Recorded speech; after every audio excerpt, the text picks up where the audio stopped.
Narsapur municipality సమగ్ర అభివృద్ధి కేవలం కాంగ్రెస్ పార్టీతోనే సాధ్యమవుతుందని నియోజకవర్గ ఇన్ఛార్జ్ ఆవుల రాసిరెడ్డి, జిల్లా కాంగ్రెస్ అధ్యక్షులు ఆంజనేయుల గౌడ్ మరియు జిల్లా గ్రంథాలయ సంస్థ చైర్మన్ సుహాస్ని రెడ్డి అన్నారు.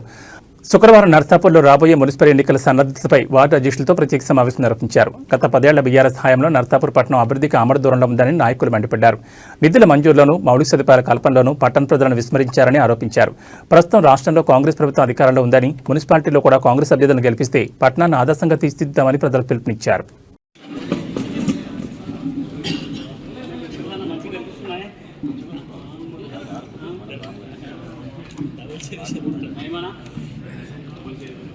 డబల్ చీర నాకు అవసరం లేదే, నేను కింద కూర్చోమని పడే నేను డబల్ చీరలు మంచిగాను నాకు ప్రోటోకాల్ వస్తుంది.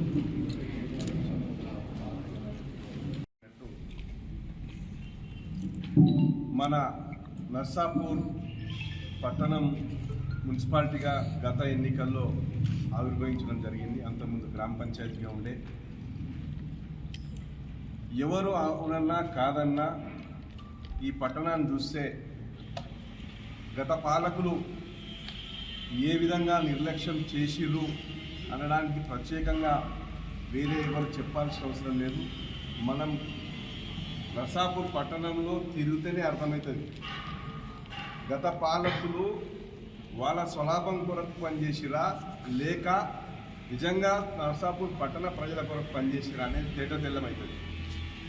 మరి 10 సంవత్సరాలు బీఆర్ఎస్ పాలన బంగారు తెలంగాణ అన్న సమయంలోనే మన పట్టణం ఎందుకు అభివృద్ధికి నోచుకోలేదు?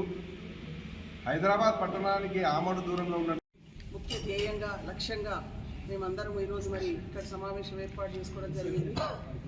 మనకు తెలుసు, ఎవరు ఎన్ని అనుకున్నా, ఏం కలలు కన్నా అవేవి చెల్లవు. మేము తప్పకుండా మున్సిపాలిటీ మీద కాంగ్రెస్ జెండా ఎగరవేస్తామని దృఢ నమ్మకంతో ఉన్నాము. ఎందుకంటే మొన్నటి జనరల్ ఎన్నికల ముందు కూడా అందరూ కాంగ్రెస్ గురించి ఎన్నో మాట్లాడడం జరిగింది, ఏవేవో కలలు కనడం జరిగింది. కానీ వారందరి యొక్క అభిప్రాయాలను, ఆలోచనలను తలదన్నే విధంగా మరి మేము ప్రజాప్రభుత్వాన్ని ఏర్పాటు చేసుకోవడం, మరి దానికి మా